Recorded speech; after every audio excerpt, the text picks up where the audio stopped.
What is up, guys, and welcome to another episode of Guarani Vision, the first ever podcast dedicated to Paraguayan football in English. As always, I'm Roberto Rojas, and joining me is my great co-host, Fede Perez. And guys, here we are. It is finally mid-March, and a lot has happened in the last week since we spoken. Obviously, Ralph is not in today, but obviously we'll get him next week. But Fede, I mean, there's a lot that happened in the last week, and we're not even going to be talking about football for the bit. I mean, obviously, we saw Asuncionico. We were just talking about it before off the air, the big festival that happens every year, even though there were some worries that the concert wasn't going to happen because it's been raining a lot in the country, and there were fears that maybe that would have ruined it. Obviously, when the shows happened Tuesday, Wednesday, and Thursday, it all went well. We saw some big stars like Sabrina Carpenter, The Killers, Deftones, so many other big stars that came to the country, in this time of year. But obviously, from the football perspective, there was a lot to talk about. We saw obviously coaches being sacked, huge results,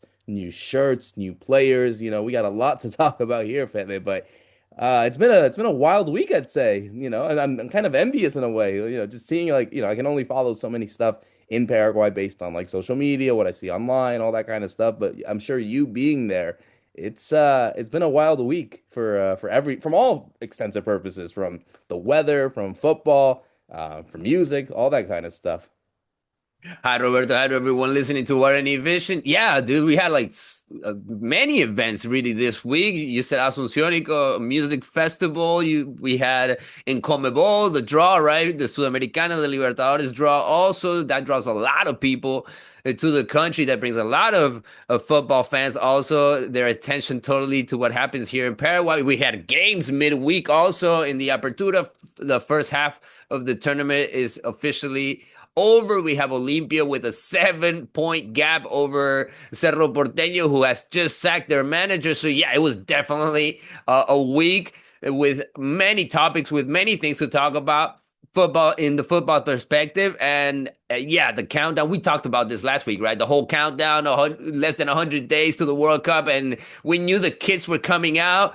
I was not expecting the whole reaction. I don't think even the brand was expecting everything that happened, the aftermath, I would say, after that first leak, after that first picture, even a day before the event. So everything really didn't go down the way they expected, right? From that point of it, we got to talk about it because we even did a reaction video because we were reacting to it. Everybody was reacting to it. It was all over social media. People were starting to talk about Paraguay and the World Cup because we finally have our Roja. And you already saw the alternative one, Roberto. I saw that you went to an event. You were there just yesterday, so you already saw the jersey that I believe we're going to use in that first game against the USA because I saw the USA kit already also, and it looks very Roja. I kind of want to buy that one.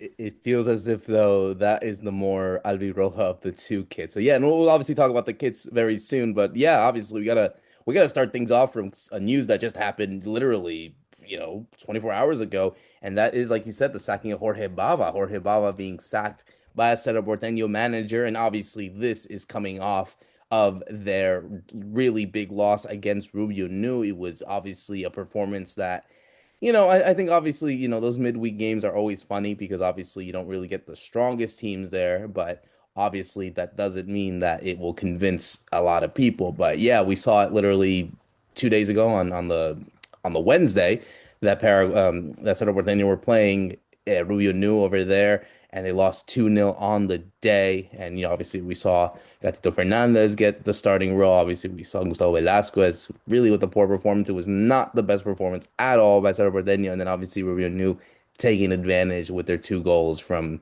Mendieta and Perez. So obviously this is excuse me. Obviously, this comes really as a funny way because obviously we had the Copa Libertadores draw, which we'll talk in a bit as well. But Fede, my first impressions from the sacking that, it was a long time coming. I think, the performances from Cerro Porteño haven't been as convincing, him losing to Nacional, they lost to Super Clásico, now to Rubio New, and, them being so far off of the table. I mean, they're 7 points behind Olimpia at the minute. That's a huge gap with the midway points of the season. Yes, obviously we can't declare a champion as of yet because it's so early, but Olimpia are not losing games. They haven't lost a game at all in the 11, 8 wins and 3 draws. But, you feel as if though if said or we're gonna do something like this, and especially on the day of the Copa Libertadores draw, they were gonna have to do it now because now you go into basically, I would say declare the Apertura off basically, like they're not gonna win it. So now it's all the focus on the Libertadores and bringing in a new guy who can really focus this team for the competition. Yeah, I'm with you on that, right? They definitely got to focus on the Libertadores. They got to step it up because from what we've seen in the local league, it's definitely not going to be enough for the international stage, right? So that's why they're changing the coach. Not the only reason why Jorge Bava left. There was already, I believe, signs at the beginning of the year, right, that this could happen. I remember that 4-0 against Huracan in the preseason. That was a crazy game. And I wasn't expecting a result like that. And ever since then, I felt like, the new president, wasn't really on board with Jorge Bava and what he was doing, what he was bringing. The preseason didn't go well. We saw a lot of injuries as the season started. And he never had the right explanation, the right way to explain the whole situation in press conferences and also to the president, because there were a lot of meetings between Jorge Baba, the head coach, and the new board members. We got to be honest with the whole situation also, right? They had already started the preseason. The season had already pretty much started when the new president took over Cerro Porteño. So we've always felt like this wasn't the coach they wanted. And Jorge Baba kind of hinted that situation in every opportunity he had, every time he talked to the press, right? And these last couple of games haven't felt at all comfortable for him. I believe.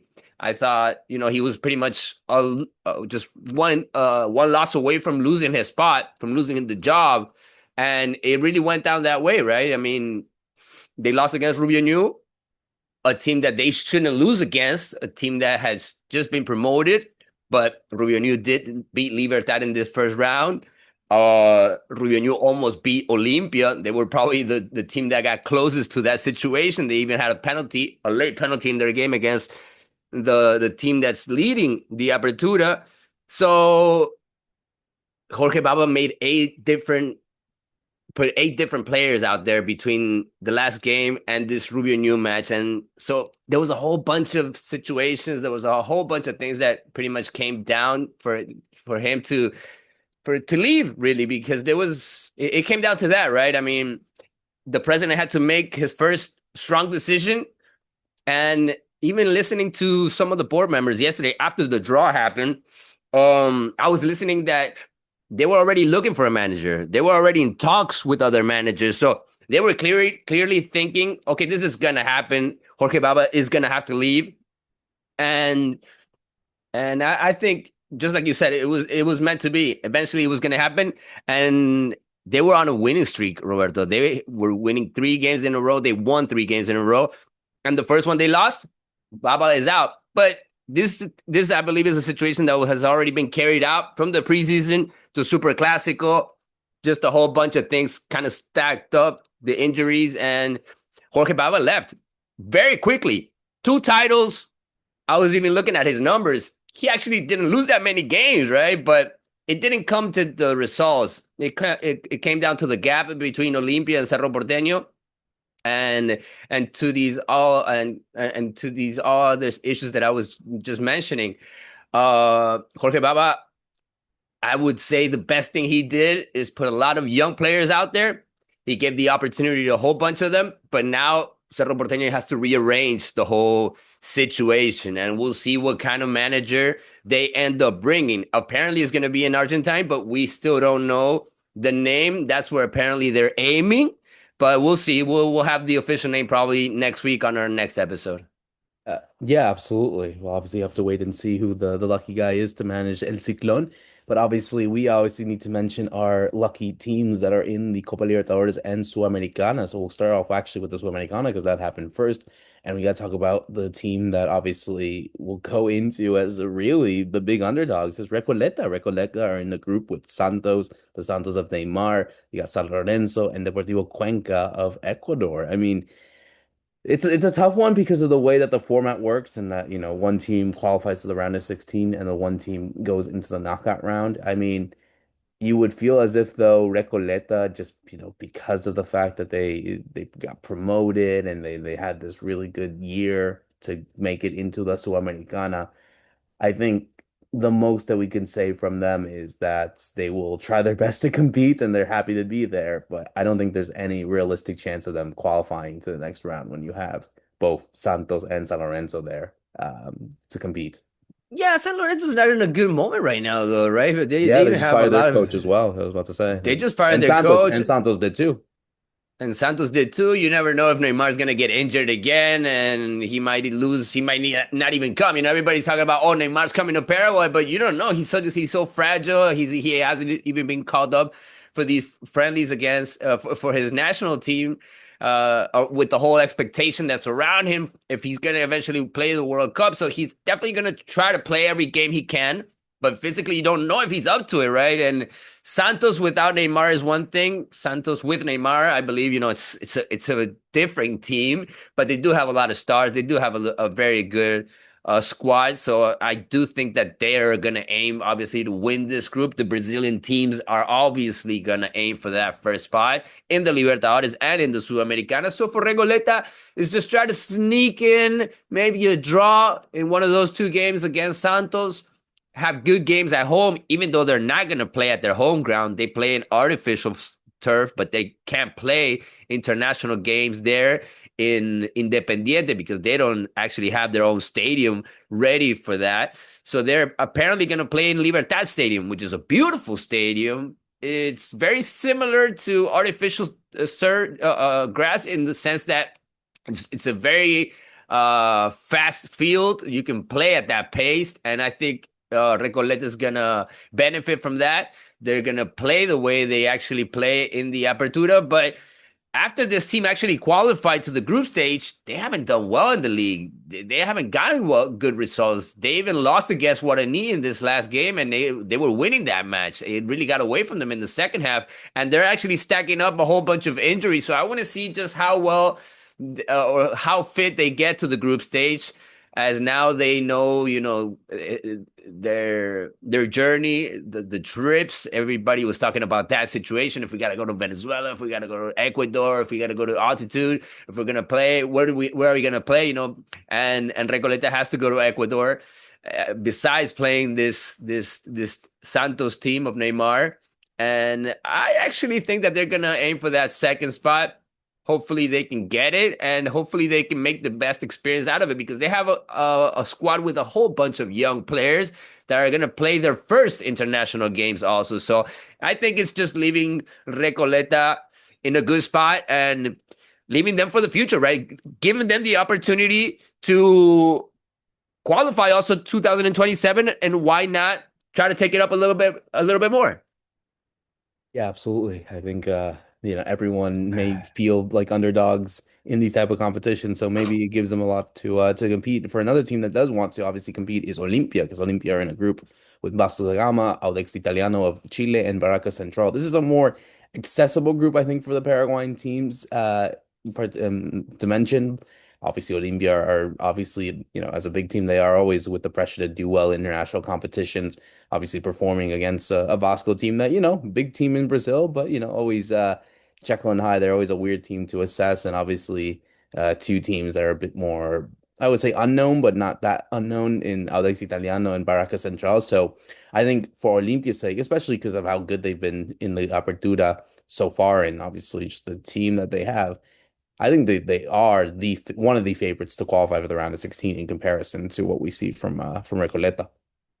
Yeah, especially because when Olimpia plays continental or CONMEBOL competitions, they do really well, right? I mean, besides what happened in 2025, which was totally out of their history, they left so quickly and they lost against really small unknown teams. Um, you expect them to do well in the Sudamericana. You actually expect them to get through because of the kind of group that they ended up on. I know Vasco da Gama also changed their coach. They haven't done well. They haven't started off the season the way they wanted. And you look at this group, and it's Olimpia. Olimpia is the team that right now is hot. They're in first spot in their local league. They're playing well. They got alternatives. the coach has been rotating players and the team is still winning. And when you have that winning mentality, when you have everything going your way, you want to take that from the local league, obviously, to the Sudamericana now. We'll see if they're up for it. I think they have players that have the experience. We're talking about Olveira, now the national team goalkeeper, and you have Richard Ortiz there, who has pretty much carried the team on the hard games. He did it again in this last match, scoring in the local league. So you have players that are making the difference, right? And everybody's healthy. I'm feeling good about this Olympia team. I think they can actually aim for that first spot, even though they do have a Brazilian team in their group. I think it's not one of the strongest teams that they could have had as an opponent. So I think Olympia fans are feeling really good. And I think, in the games that Olympia is going to play at home, that they will play in Defensores del Chaco, that's been their home stadium this year. I think we're going to have a packed house, Roberto. I think the fans are going to be with this team just because the fans are falling in love with the team, with everything that's happening this year. And the fans so far, we're just in the third month of the year, but they forgot about everything that happened last year already, with this hot start, with this team being almost perfect, with this team almost feeling like a champion already in the Apertura, and with a 7-point gap. If they can even make this bigger by the time they start playing the Sudamericana, they can actually start putting more subs in the Apertura and aim directly at the Libertadores, right? So at the Sudamericana. So this is going to be very interesting to see the way the coach manages and which team he actually ends up putting in every game, because the calendar has been so tight and a lot of teams have had problems with injuries, but Olympia hasn't been one of those teams. They've actually carried themselves very well. And we even saw Richard Sanchez starting to play now. So they're putting in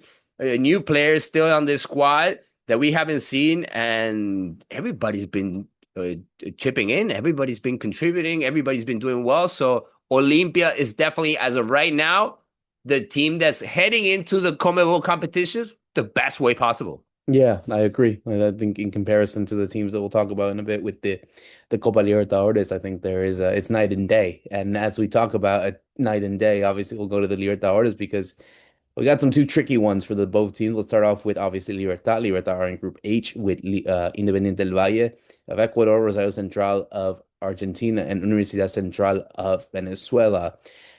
This is tricky. This is a tricky one because obviously Libertad are a team that, obviously, it's always hard to assess them, especially with Chiqui Arce. And, obviously the team that they have is, very talented, but you don't know what to expect from them in international competitions. I think they are there to challenge, but it's not, safe to say that they can go and qualify, Fede. But, I think there could have been worse draws, and, we'll talk about one in a bit, but I think in general, I think Libertad have every right to feel like they can challenge them. Yeah, it's going to be tough going to Argentina and obviously going to be playing in altitude, playing in Quito. But I think you have the opposition that is sort of similar to their caliber, I would say. Yeah, I'm happy with the draw that Libertad got. I think they're building up to the team that they expect to be this year. It's gonna come down to if these new players can step up in these kind of games and and stay on shape, right? We were seeing Federico Pachi Carrizo now all of a sudden in the team, even though he started off the year injured. He's gonna be very important, I believe, in the Libertadores.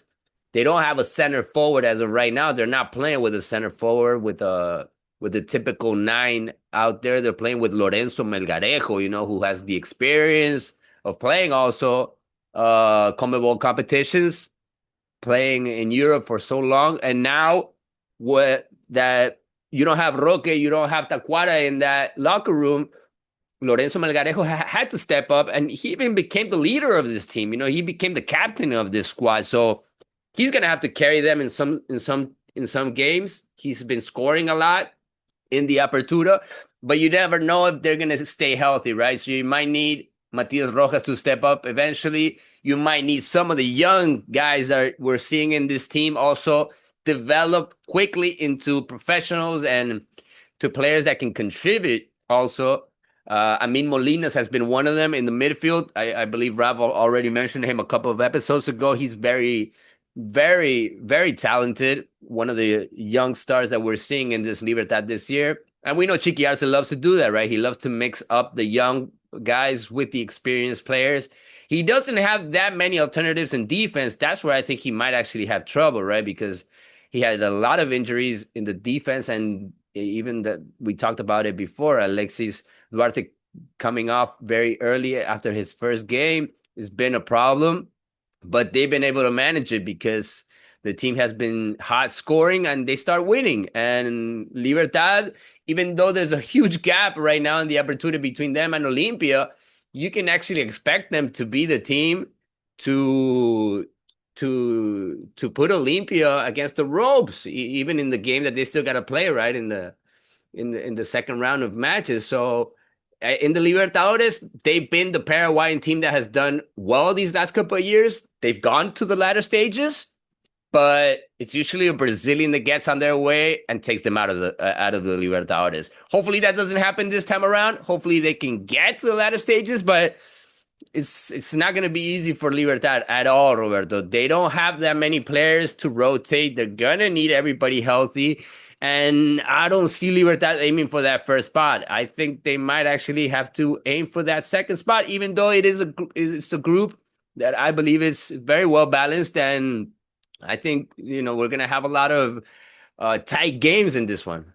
Yeah, absolutely. And what really is a different sake for a Paraguayan team is obviously Group F with Cerro Porteño because you feel like this is Groundhog Day because it's three teams that they're all familiar with. Obviously, the big one was talking about Palmeiras, Cerro Porteño playing Palmeiras again in the Copa Libertadores. They get Sporting Cristal as well again, and they play Atletico Junior of Barranquilla. This is a really tricky group, and I think it's the toughest group. I mean, obviously Recoleta is not expected to do much in that. But I think in terms of the teams that could actually compete, this is a really tough group for Cerro Porteño. Obviously, the Palmeiras one is obviously huge in itself. That it's always hard to beat a team like them. The last finalist of the Copa Libertadores, obviously one of the best teams in the continent as a whole. Sporting Cristal is always a tricky team to face. We obviously saw that with the difficulty that they had in the games beforehand. And Junior, a junior side that obviously are one of the better teams in Colombia as a whole. But yeah, this is a really tough group. I don't know if it's a group of death. I need to like assess it fully, but from like seeing it from the broader standpoint, I think this is probably one of the toughest groups in the entire Copa Libertadores, Fede. No doubt about it, because you have the giant Palmeiras there. The good thing is we'll get an opportunity to see Gustavo Gomez. We'll get an opportunity to see Mauricio here. We'll get an opportunity to see Ramon Sosa. But for Cerro fans, seeing that Palmeiras team again in the same group as them, it feels like something is just following you, right? It just comes around every year in the Libertadores, and they haven't done well against this team. That's the reality at home, and even worse, playing away. This time around, they'll play first, I believe, at home against Palmeiras, and then they'll play in Brazil. But it's definitely going to come down to those games against Sporting Cristal and Junior, right? Which are very popular teams in their country. So we'll definitely have that showdown between the fans, that back and forth in the previews and after the games, also post game, because I believe we're going to have good games in that sense. But right now you don't know what to expect from Cerro because they're going to look for a new manager. We'll see if they head into the same direction as they were going with Jorge Bava, who was a coach that definitely wanted to have the ball a lot, but it was a very slow paced football. We'll see if they change it up with a coach that wants more pressure up there, that wants to play totally different, or if they end up going with a similar style also, because I believe that's also been vital and a problem for the Cerro Porteño, not having alternatives, not having a plan B or plan C, a different way of playing. And when you go and head into Libertadores, you have to play away games that are very difficult and very hard grounds. Palmeiras barely loses at home. So that one you can pretty much cross out of your winning situation. You got to take something at home against them, and then you're definitely gonna have to beat Junior and Sporting Cristal. I believe they end the group stage playing at home against Sporting Cristal. Hopefully, that's the game that puts them through, because you know uh, the way I see it, Cerro is gonna be in a very hard situation in this group, Roberto. I think they're gonna be fighting there for that second, maybe even that third spot. And I don't know. I see them in that same situation as last year, right? Maybe even having to adjust to a Sudamericana situation because that could actually happen. We don't know how well Junior is going to get ready. And Sporting Cristal, we already got a glimpse of it in the first stage because they played a Paraguayan team. So this Peruvian team is very strong. And Cerro, as of right now, they don't look complete. Every week they have a different injury, and every week they have problems. Yeah, every week they do have problems, and I think it's always weird when it comes to teams like them. So, I'm curious to see what they will do in this instance as well. So, obviously, we'll have to wait and see what happens. And as we switch gears now to the Paraguayan national team, because obviously there was a lot that happened in that sense, Fede. Obviously we got to talk about firstly the shirts, the new shirts that Paraguay announced, and Puma was a big sort of expectation, I would say, for Puma and for Paraguay, especially. It was the first World Cup kits for the national team in 16 years, and wow, it was a huge, overwhelming negative vibe from all fronts. I mean, we saw the leaks even coming in a few days before, and people were thinking, no, there's no way. There's no way that these are going to be the kits for the World Cup. And then we saw the first pictures come up, and obviously the official announcement, the big one over there in Asunción, and then obviously for the home kit, and then the away kit that happened yesterday uh, over over here in New York. And I think we all have our opinions, and I'll go first. And I'm starting to buy into it just a little, and ultimately I do have to accept it as a World Cup kit because it is the first ever one in 16 years. But honestly, it's not working for me. I mean, firstly, I think the big one everyone's talking about is the stripes. It's supposed to represent the red dirt of Paraguay, but maybe they could have done a better job of it. Some people have made the jokes of it how it looks like MS Paint that is just spray it on there on that front, but and it looks so similar to the last one, with the blue collar on it as well. And, again, I think ultimately a kit is always subjective. We all have different tastes and whatnot. But yeah, Fede, I mean, we obviously spoke about it the other day. We did a really good reaction to it that you could see on our socials. But, to try to reiterate it, I think, they could have done a better job. And, obviously in comparison to what other kits that Puma are doing for the World Cup, there's 9 other countries that are being part of it for the World Cup that are sponsored by Puma. But yeah, it's not doing for me. The away kit may be a bit different. I think just because there's difference to it. It looks very much very wavy. The colors are a bit more extravagant and whatnot. But I don't know, man. I feel like I'm not buying into it. And obviously we have to wait and see how Paraguay look in it when they play their friendlies. But it's been what, 48 hours since that announcement, maybe a bit more. It's still not doing it for me, man. Yeah, it sometimes happens, right? With kids with jerseys, and you have some sort of expectation, and then when they come out and you're not convinced, you wait a couple of days, and eventually you kind of fall in love with it because it is your colors, it is your team. You're gonna be rooting for it. You want the jersey anyways, but they had good intentions, I believe, behind it. Just like you said, the story, the redness, the red ground, everything.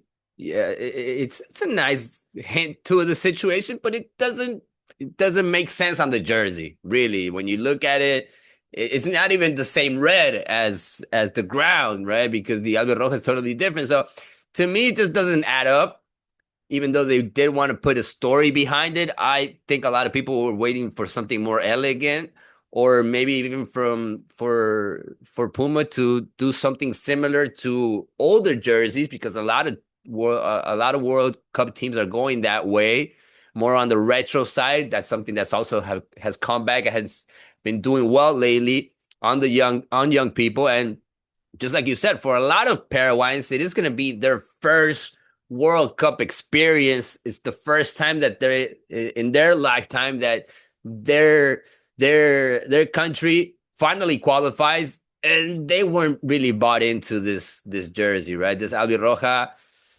I didn't think it was going to get that much criticized, but everybody really went all out on social media. People were pointing fingers at the brand, we saw so many, we were just talking off air, right? So many people, other brands even started to do other sort of jerseys, fan jerseys for the World Cup.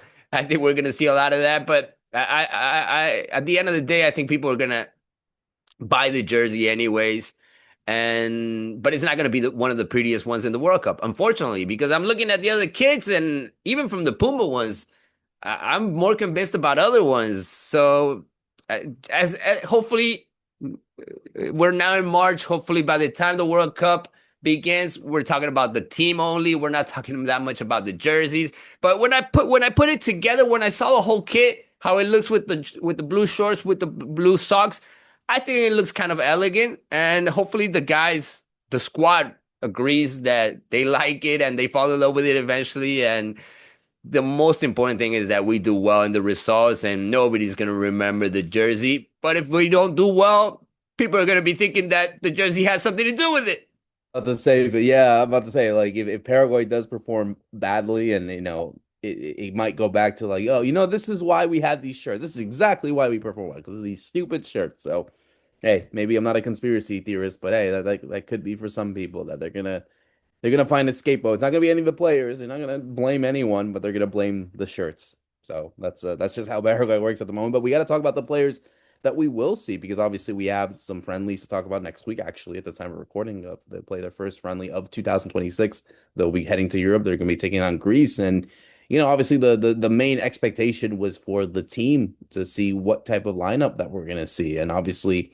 We have our official call-ups from Gustavo Alfaro, and we're going to go again position by position before we go into the actual game itself. I think the main talking points have been, with a few positions, and one of them, of course, is the goalkeeper, because obviously we have Gatito Fernandez there, even though he has been playing for Cerro Porteño. Orlando Gil, who, obviously, I think right now is probably the starter for the national team, even if he's also become a bit hot and cold for San Lorenzo. But the main one is, of course, Gaston Olveira. Gaston Olveira officially getting Paraguayan citizenship. This was something that had been talked about for a long time, and that now he is officially there on the squad. And, I think he, it's going to be interesting to see if he is going to get any playing minutes. I'm pretty sure that he will, because I don't think that they would call him out of nowhere just to say, oh, you're just going to be there for the experience. I think he's going to play one of these games. We'll see which one of the two, but. Fede, just your reaction to Gaston finally getting his call up after some good performances for Olympia, even though this was kind of an open secret, to say the least. Yeah, ever since we saw that first picture, right, of Gustavo Alfaro going to the Olympia uh, ground and sharing that practice with the Olympia players, and he even got a hug there with Gaston Olveira. Olympia got the picture. It came out on the media, and that was a couple of months ago already, when the year was just starting out. And now everything kind of fell into place. And when you have two players that were nationalized right before the World Cup, like Mauricio and Gaston Oliveira, is because the coach wants them. Because the coach definitely is gonna give them minutes. That he's gonna give them an opportunity, and they're gonna have to fight now for the starting role, because I think that's what they're coming into.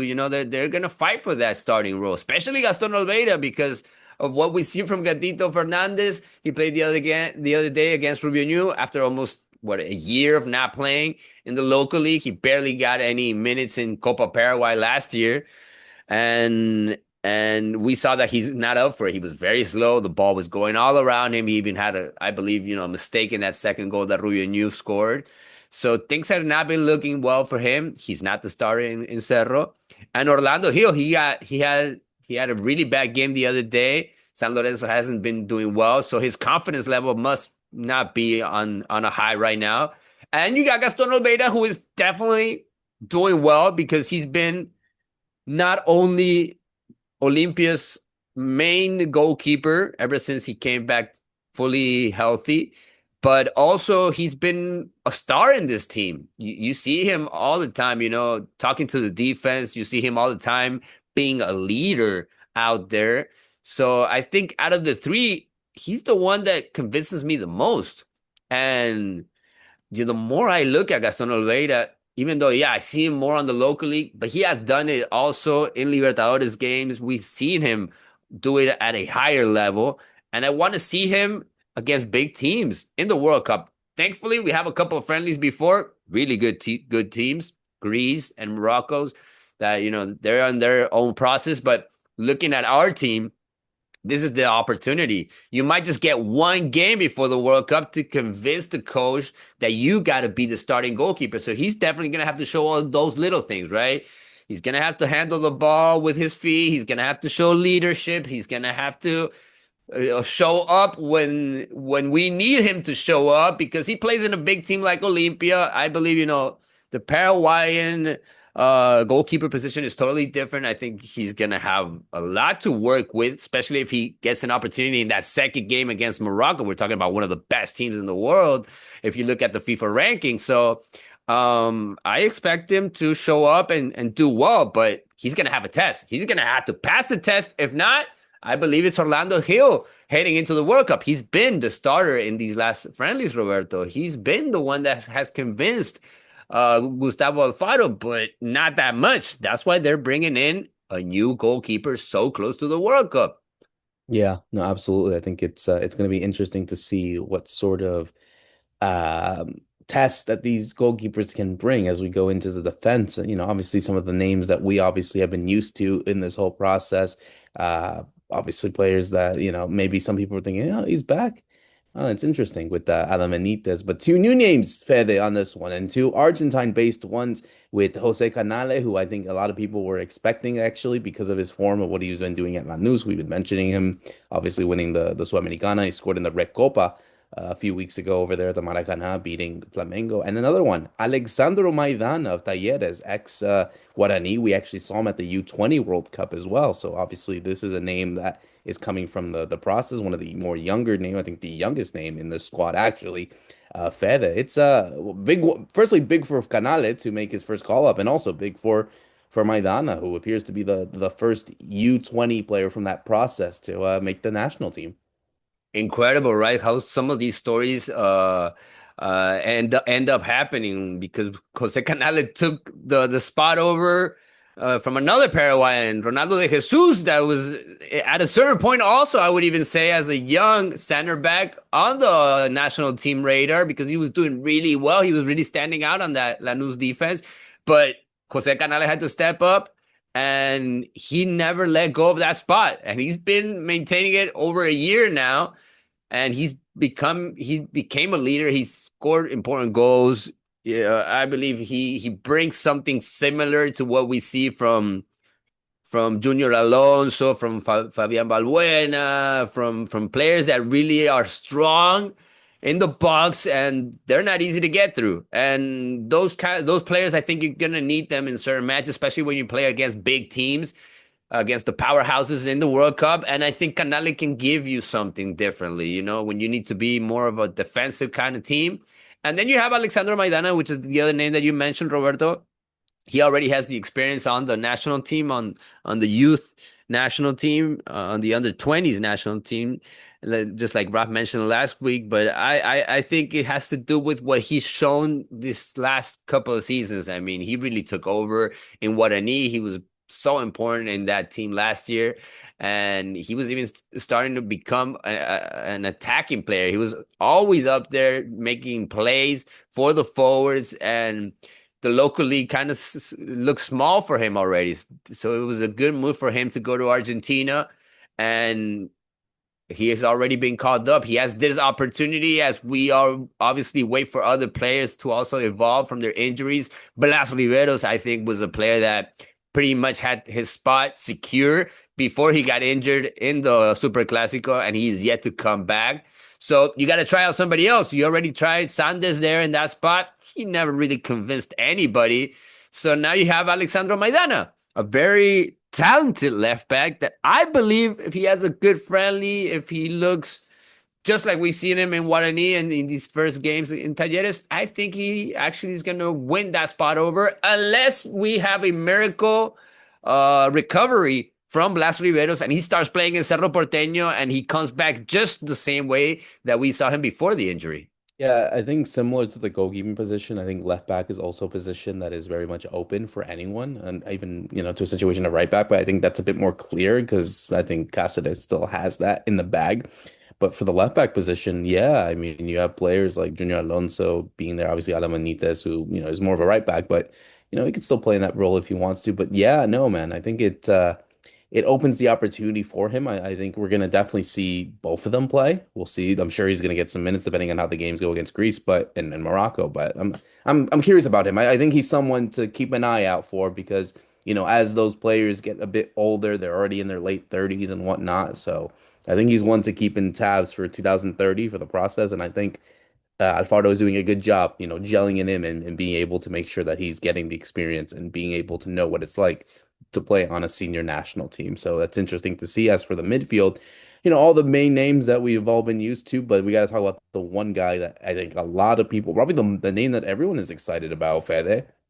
We spoke about him obviously on Guarani Vision a while back, is Mauricio Magallanes, as he's officially named, Mauricio Magallanes Prado, sorry. And obviously the connection is, of course, his Paraguayan family. He is of Paraguayan descent, as we obviously spoke about. He got his Paraguayan citizenship a while back. Obviously, he that was meant to be the fact that because he's going to get called up, he might even play the World Cup. But this is his first test. We're gonna be interesting to see. And I've had the fortune. I don't know if Fede, you've been able to watch a few Palmeiras games, not just to watch Ramon and Gustavo, but also to watch Mauricio. And he looks decent. He looks good. I think he's someone that could add a lot to that midfield because he's a player that can play in several positions. He can play on the wing, he can play as a 10, even if Paraguay don't typically play like that. But I think getting a versatile player like him will be interesting. And, I'm excited about him. I think he's the one that I think everyone is waiting to see how he can do because if he is sort of this X factor that many people expect him to be, then I think he can really win him a spot. He can win a spot at the World Cup if he does really well in these friendlies. Yeah, if he's the same player that we're seeing in Palmeiras, he can be a game changer for Paraguay in certain situations, coming in as a starter or coming in as an important sub, right? Which Raf also hinted last week around that Kaku Gamarra has been kind of that card or that player for Gustavo Alfaro when he needs somebody to make plays in the second half or when you have the control of the ball. I think Mauricio Magallanes, or like I like to call him, Mauri Prado, because that sounds more Paraguayan. It's very Paraguayan. I like that. That The sounds very Magallanes. Paraguayan, right? Yeah, I was very just much thinking so. about that one. Yeah, yeah. Mauri Prado. I like that one. I think, he's going to come into the game in the second half. He's going to have to win his minutes. I don't think they're just going to hand him the starting role. I don't think Gustavo Alfaro has never done that with anyone unless he's seen a player that can totally change up the whole formula, right? Because we have already a winning formula. We already know pretty much the team that we saw in the qualifiers. So unless he wants to do something totally different in the midfield, or unless somebody is not 100, unless somebody isn't 100%, like a Diego Gomez, which is a player that runs a lot, or your Damian Bobadilla, your Matias Galarza doesn't convince you, maybe you might give an opportunity to Mauri Prado this time around in one of these two friendlies to see what he can give to the team. We already know what Kaku can bring, but Mauricio looks like a player that can run all over the place. He can become a defensive midfielder when you need him. He can become a player that can go into the box, a box to box also midfielder. So he looks like a player that we don't have right now in that squad, that we don't have in the midfield, that people are expecting also other players to become that one, like Brian Ojeda. But as of right now, all eyes are going to be on Mauri Prado, guys, because we want to see him. We want to see if he can take us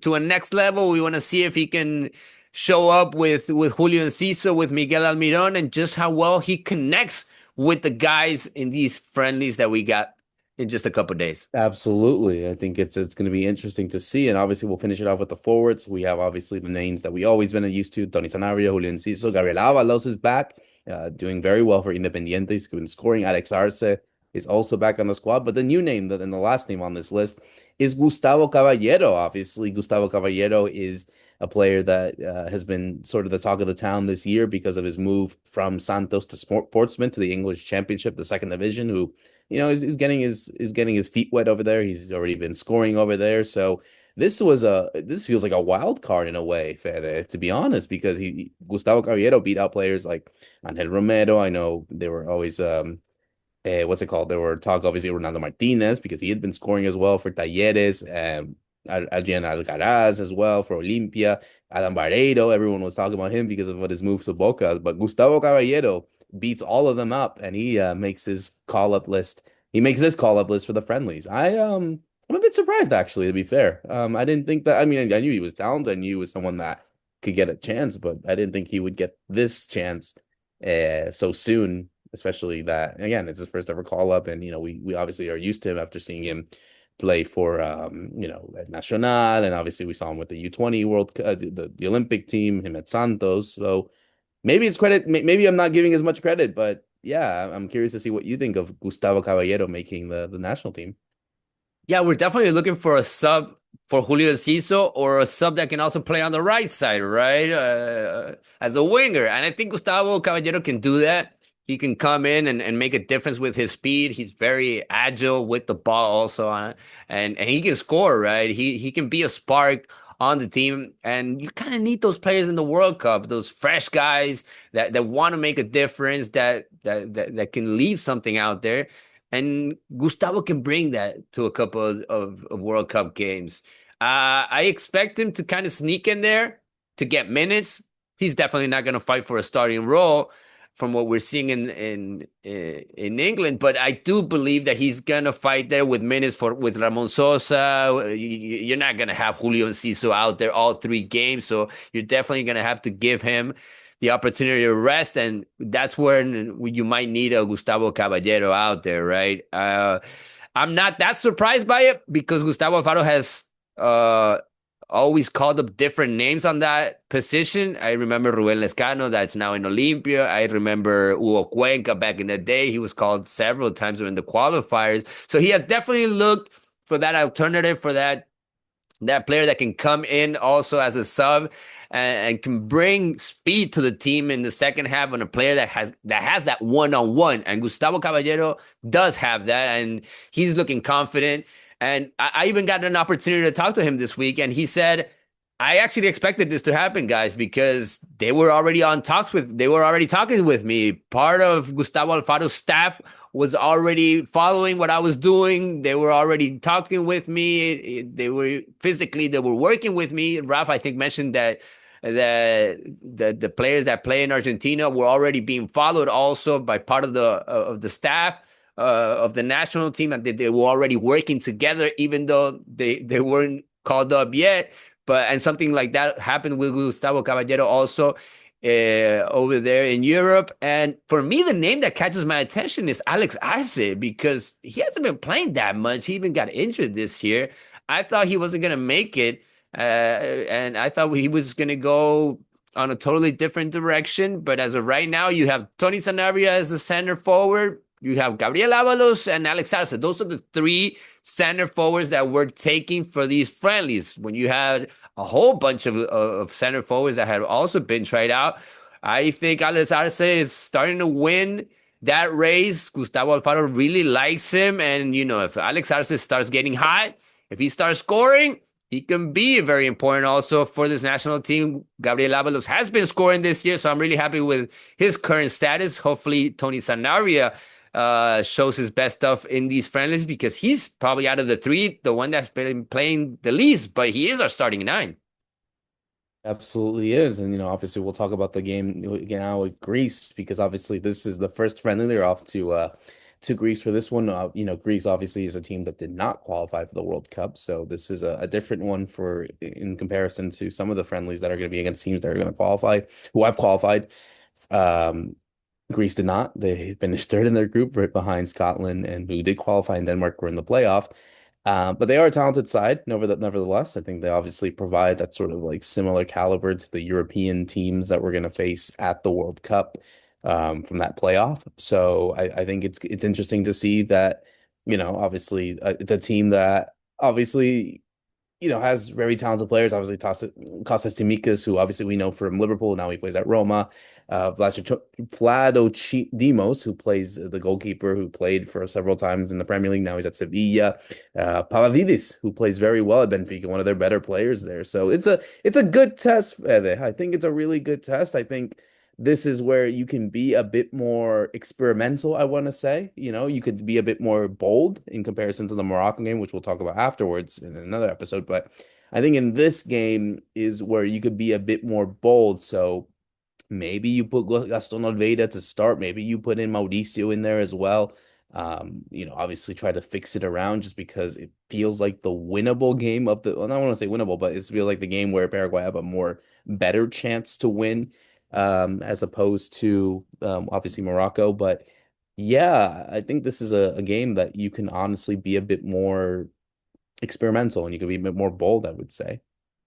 Yeah, especially because they're gonna come off the trip. You're gonna have players flying all over the place. You're gonna have players that are gonna come a little bit. The trip's gonna be shorter because they're coming there from Europe. They just got to move to Greece. But for the ones that are coming or that are leaving Paraguay this Sunday and they got to do the whole trip, some of them might be a little tired, and some of them might not be 100% for that first game. So I get you. Maybe against Greece we have that alternative team, and we leave the starting team that we might see in the World Cup or most of it to play against Morocco. I think that would be the right strategy. I would even say for Gustavo Alfaro, just to have a healthy and 100% everybody on the same page for that second match, and you're pretty much gonna have them the whole week, right? Because the second match will be played on a Tuesday.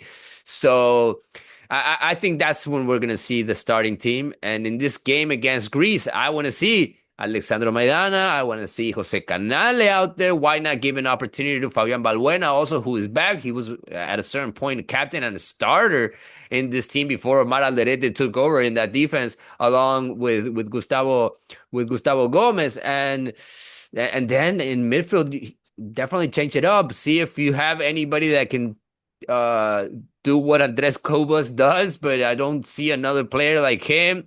And look for different styles of play. I think that would be the game to do it.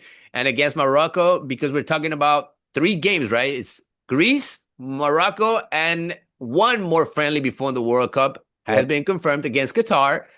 And none of those three teams, in the way I see it, are similar to the US, which is going to be our first opponent in the World Cup. Maybe Morocco's in some Well, Morocco's in degree. the group with Brazil, so they have that sort of factor that it's the South American opposition that they'll face. If it is Qatar, I haven't actually seen that. That's actually a good point that you said. That they don't really play anyone similar either. I know Hmm. that Qatar play Canada, Switzerland, and one team from UEFA. But yeah, it's interesting. I mean, it's not in comparison to what Brazil are doing. I mean, look, Argentina can't even get a friendly, so it's let's not get too negative on the sense, but it's we got to play who's up for it. At the end of the day, they are friendlies. Obviously, what we saw with the friendlies in Japan and South Korea, the US, Mexico, and obviously that sort of preparation is always important. And ultimately, I think what matters is that the team plays well and that they understand that these are games that are going to be similar to the World Cup. And I think that's what Alfaro had always mentioned, that he always wanted to get games of teams that are a bit more higher than us. Maybe Greece is the exception just because they didn't make it, but they're ultimately very talented. And Morocco, the at the moment the current AFCON champions right now, they won it. That's going to be disputed for quite some time, but they're still a talented team. And I think it's going to be interesting to see what we can come out from this game. Obviously going into the game against Morocco, but. I'm excited, Fed. I'm actually really excited for these friendlies. Now that I'm thinking about it, that we're heading into obviously the international break. We got teams that we have to wait. Of course, the big one I think for us, Fed, is as much as we have to wait for the friendlies that are going to happen for us, we got to wait about who's going to play because we got the what's it called the playoff for the Turkey, Romania, Slovakia, and Kosovo. And I'm sure you're gonna. I mean, everyone's gonna be waiting on Italy, see what they do. Obviously, the other teams that are in the intercontinental playoff, but for all the Paraguayan fans out there, I think they need to also pay attention to what's going on with the Turkey, Romania, Slovakia, and Kosovo game. That's actually the first game next Thursday, Fede. If you want to remind yourself that it's the first game of the games, Turkey against Romania. And everybody here is saying it's going to be Turkey. I don't know if Yeah, but it, no, you can't always say that, man. You always say exactly. like, maybe because again, if one game, sorry, if Romania beats them, then Turkey are out. So it's like, hey, so Exactly. It's a new format. It's a new way to qualify for the World Cup. So anything can actually happen. You know, a lot of people are aiming, no, it's going to be Turkey. It's going to be Turkey. They have individually the players that everybody knows. But no. One of these teams is going to sneak up there and they're going to make it hard, I believe, for Turkey. So we're definitely going to be looking at who could be our second opponent, right? And that game could be vital. That game could yes. be key. That game is going to be so important for us because if we don't do well in that first match, that could be the decider in the group stage. Yep, absolutely. And obviously we'll cover it as we always do on here on Guarani Vision as we cover a huge amount of Paraguayan football. And we close out another great episode for myself, Roberto Rojas, and Fede Perez. Thank you so much for listening in. See you soon.